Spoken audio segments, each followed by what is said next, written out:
বিমানবন্দরে প্রিয়জনের আলিঙ্গন পরিচিত দৃশ্য।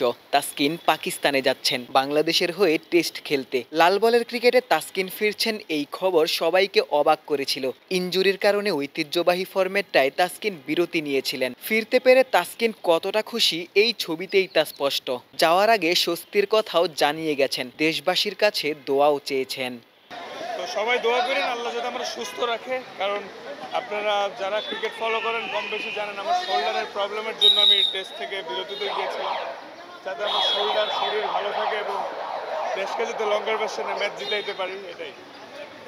বলছিলেন যে সর্বদা পরিবর্তনে ডাক ক্রিকেট অবদাকে ইতিবাচক শুরুর সবার প্রত্যাশা।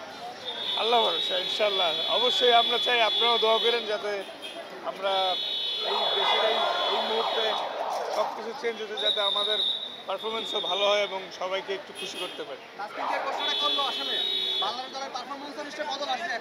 ইনশাল্লাহ, অবশ্যই আসবে। টেস্টে তাসকিনের অনুপস্থিতিতে খালেদ রায় দায়িত্ব নিয়েছিলেন। শরীফুল নাহিদ রানাদের নিয়ে তরুণ পেস আক্রমণকে নেতৃত্ব দিয়েছেন। রানার জন্য জাতীয় দলে এটাই প্রথম বিদেশ সফর। দেশের মাটিতে সবশেষ সিরিজেই অভিষেক। ডেবু ম্যাচেই 5 উইকেটের দেখা পেয়েছিলেন। পাকিস্তানের বিপক্ষে সুযোগ পেলে দারুণ কিছুই করতে চান। অবশ্যই দেশের জন্য ভালো কিছু করতে চাই। দেশের জন্য ভালো কিছু করলে সবার ভালো লাগে, তা আমি চেষ্টা করব ভালো কিছু করার। ব্যক্তিগত লক্ষ্য কি টেস্ট সিরিজে? আমার লক্ষ্য থাকবে একটাই, যে আমি যদি 11-এর সুযোগ পাই তা আমি আমার টিমকে আমার বেস্টটা দিব এবং আমার টিম যেটা আমার কাছে চাই সেটা দেওয়ার চেষ্টা করব।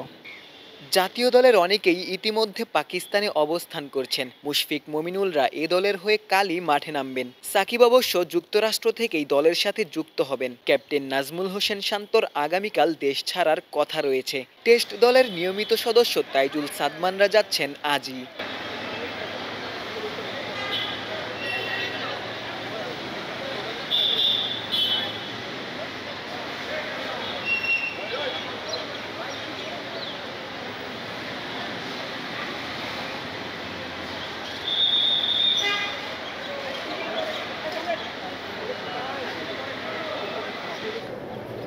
পাকিস্তানের বিপক্ষে 2টি ম্যাচই টেস্ট চ্যাম্পিয়নশিপের অংশ।